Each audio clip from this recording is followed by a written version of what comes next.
Hey everybody, this is Cass from Players Only. I'm going to do an analysis of Jake Petrichka, and this is going to be kind of my pitching 101 for everybody to refer to that do lessons with me. So I'm going to walk you through this video of Jake. He's in the White Sox organization. I do have a couple videos of him on my channel, my YouTube channel right now, but I say the same thing to everybody that I work with, so I want to just give them something that they can look to rather than me explaining it in a lesson. So this will be a tool that everybody can refer to. So Jake has pretty simple mechanics. He doesn't have a full leg kick, but typically we want our hips to go forward, our knee to go back as we lift our leg. Okay, so our back leg starts with this angle forward at the top of our leg kick. So if we do not create this angle with our back leg as we lift our leg, we need to make sure that our hips are staying closed by keeping this knee back as we go forward. So if I were, let's say Jake's leg looked like this right now, and it was just straight up and down. If he started going forward right now, he would need to make sure that his knee or his hip goes back or his hips stay closed. So the whole point is that we are opening our hips later in our stride, so closer to front foot strike.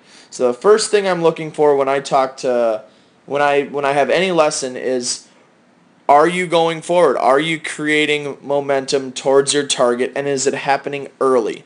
So here, Jake's hips go forward at the top of his leg kick. So we're going to see his back leg already.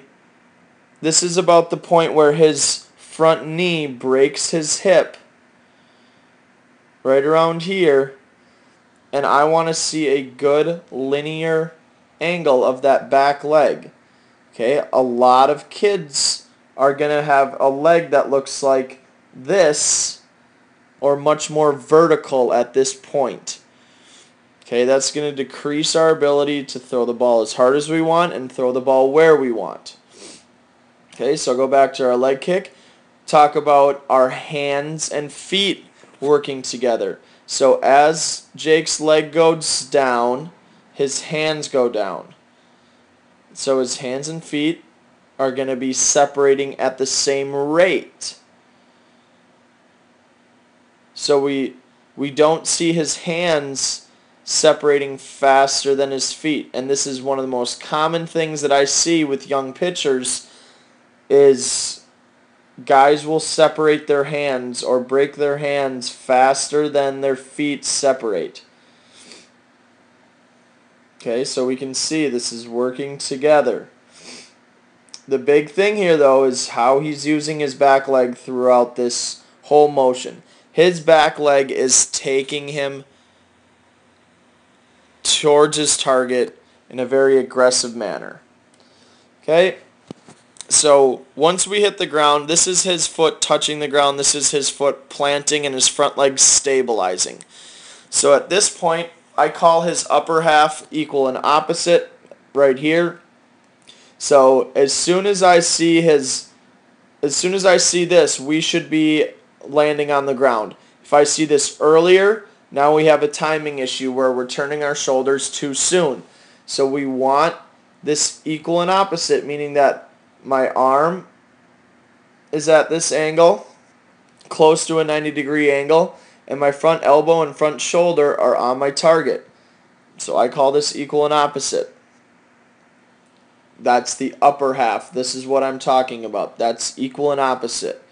I like most of my kids, not most, all of my kids to understand that concept and know that that happens no earlier and no later than when their front foot is hitting the ground. So this is going to be foot plant. So at foot plant, notice good 90-degree angle in our throwing arm. Call this a cock position, however you want to understand it. This is what it looks like. This is how we want our arm to look when our front foot hits the ground. Our back leg is knee down, laces down. So this is, if I see this when our front foot is hitting the ground, that means that our hips are turned. So what he did to turn his hips was he pushed off, fully extended his leg. You can see the last right there, his ankle's kicking. So I always tell kids, push off the rubber all the way through your big toe. That last kick all the way through his big toe is what's turning his hips by the time his front foot hits the ground.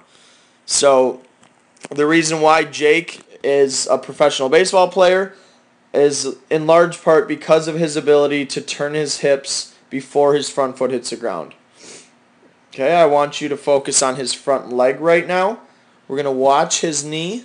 We're going to notice that it does not move forward. It actually moves back into him. That's going to engage his hips, meaning that his hips go over his front leg.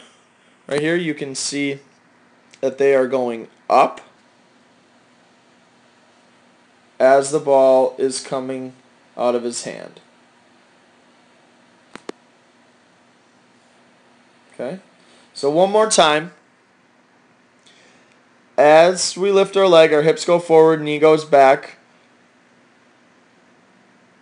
Hands and feet separate at the same rate as our back leg takes us towards our target. Back leg is in a linear angle.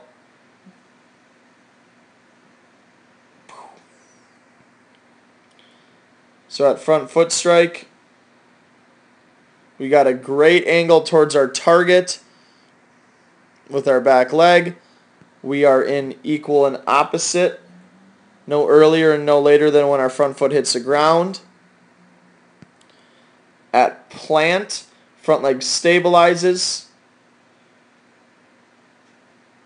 Because our hips were turned, because Jake's hips are turned towards his target, it is going to be very easy for him to stay well aligned on his target as he's throwing the ball.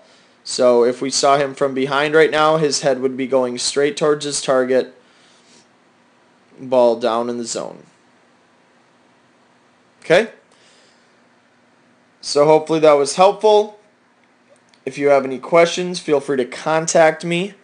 My email is cksota, that's cksoda@gmail.com.